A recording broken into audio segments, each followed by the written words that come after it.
She went missing sometime in July of 1990. The unknown. Don't know nothing. Weighs heavily. 31 years.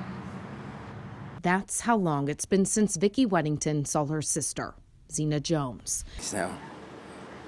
Jones was 30 years old at the time her mother filed a missing persons report with Memphis police. To this day, Weddington is convinced something bad happened because her sister would never abandon her 5-year-old daughter. She was an outgoing person. She did have a drug problem. And, so she could have been anywhere. Jones has never been found. Still waiting to hear something. That's something Weddington hoped had finally happened. She watched WREG in the fall of 2019, and we put her in contact with police after airing this picture. A hand-painted portrait you can see that looks strikingly similar to Jones. The artist, a man believed to be the nation's deadliest killer, and the portrait of a woman he says he murdered in Memphis. The time and everything fit. The sketch was one of 16 Samuel Little drew before the 80-year-old recently died. Little had been cooperating with authorities, detailing the 93 women across the country he claims to have killed between 1970 and 2005. This video is from the FBI. It shows Little describing a victim from Little Rock. I pulled her out of the car.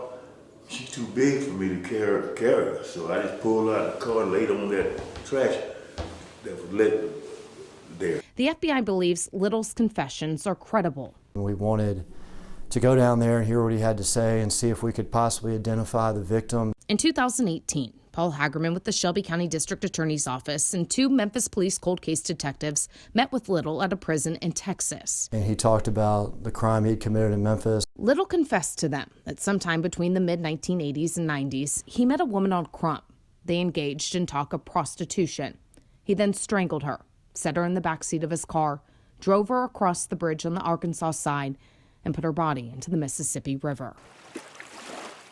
The way that he talked about the victims, the way he talked about his crimes, having him clothed, it was disgusting. Since their trip, Memphis police tied Little to an unidentified body pulled from the river in 1990. A woman wearing the exact clothing he described. We still have to get a positive identification on the victim. Memphis Police Lieutenant Tony Mullins said several families, including Weddington, have contacted them, believing the woman in the drawing is their loved one. WREG also found out MPD created this, a lifelike computer rendering of Little's portrait.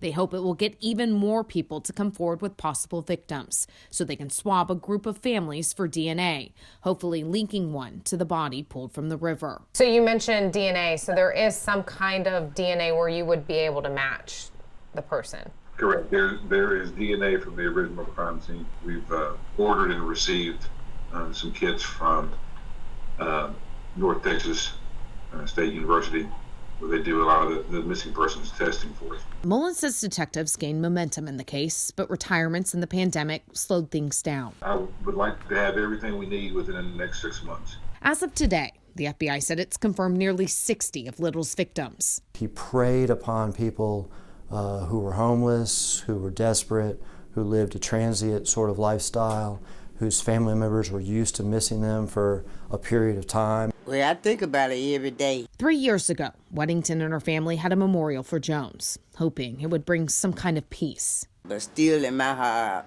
I want closure. And Little's confessions only made her more eager to get answers. My hope is that they find out what happened to my sister and let us know. Jessica Gertler, WREG News Channel 3.